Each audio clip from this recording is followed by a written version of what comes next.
to the value that make this country great. Among the policies he listed was the Muslim ban. In the end, how many diplomats and consular officers signed a dissent memo protesting the ban? I don't have an exact number for you, Congresswoman. I know that some did. Will you be able to get us that number? I can't guess that number, no. How do you respond to his claim that the consular officers have to get clear waivers with your office? That little exchange right there? Absolute political malpractice by Ilhan Omar. She tried to drag a 33-year State Department professional into a moral meltdown, and instead she got a constitutional, procedural smackdown delivered with calm, facts, and zero nonsense. She came fishing for a headline. He handed her a reality check. This is what happens when political theater runs into actual grown-ups who know their job. Smash the like button, subscribe, and don't go anywhere. Let's watch the full clip before I give you the full breakdown. Thank you, Chairwoman. Mr. Ramatowski, you've been with the State Department for 33 years, right? Over 33 years, yes. Yeah, wonderful. Has it been typical for more than 100 people to sign dissent memos on a given policy? That would be atypical, I think. Atypical. Has it been typical for policy to drive several SOs to publicly resign in protest? There have been Foreign Service officers who've resigned in the past over various policies. That's true. In June of 2017, between the second and the third version of the Muslim ban, more than 100 diplomats signed a dissent memo that said, quote, banning travelers from these 7 countries calls back to some of the worst times in our history. Former consular officer Christopher Richards, who resigned in protest of the Muslim ban, said in an op-ed that the consular officers were not able to issue waivers on their own, that they had to get approval from the State Department. Would that be you? Do you give that approval? No, that's not correct. The consular officers make the decision on the first 2 prongs of the waiver, national interest and undue hardship, and then the interagency security review provides the guidance on the security prong.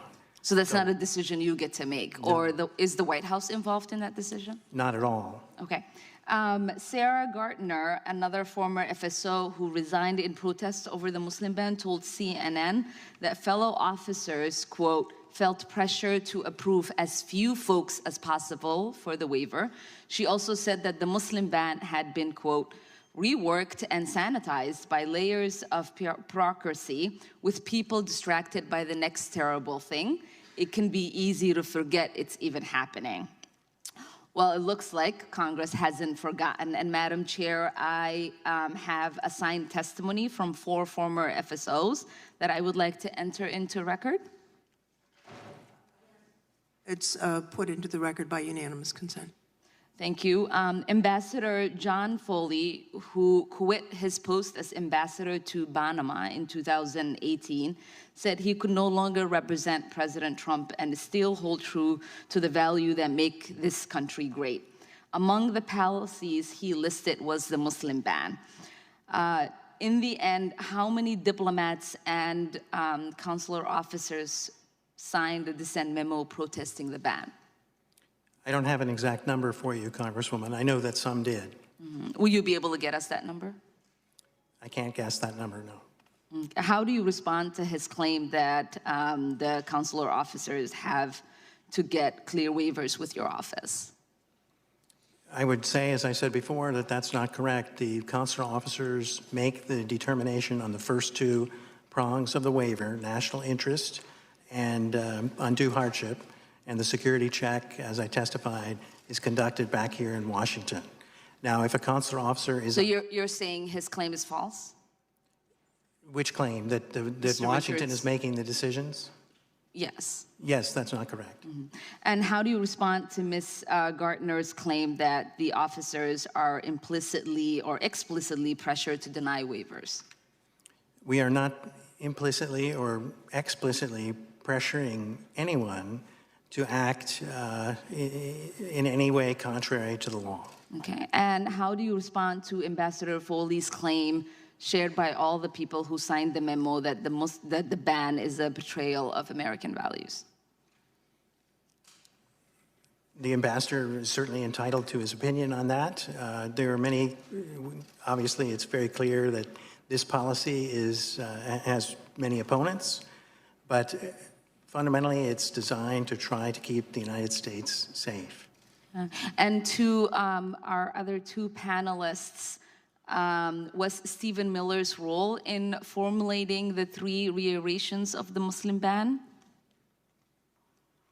What was his role? I'm not aware of any role played by Stephen Miller. And Ms. Newman? I was not at the department in January. I did not start until late February. Okay. And what instructions were DHS and state given from the White House as how to implement the Muslim ban? I wasn't given any instruction from the White House. Again, ma'am, I was not at the department in January 2017.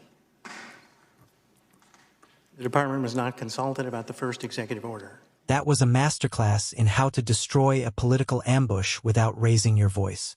Edward Ramatowski didn't panic, didn't posture, didn't play her game, and that's exactly why Ilhan Omar got completely cooked. She came in armed with hearsay, op-eds, resignation letters, and feelings. He showed up with facts, policy, and 33 years of experience. She tried to frame the waiver process as some shadowy Washington bottleneck where poor consular officers were being bullied into denying people. He shut that down instantly. That's not correct. Clean. Surgical. End of her entire premise. He explained the real process on the record and exposed that her narrative was built on bad intel from people who quit instead of doing the job. Then came the emotional bait.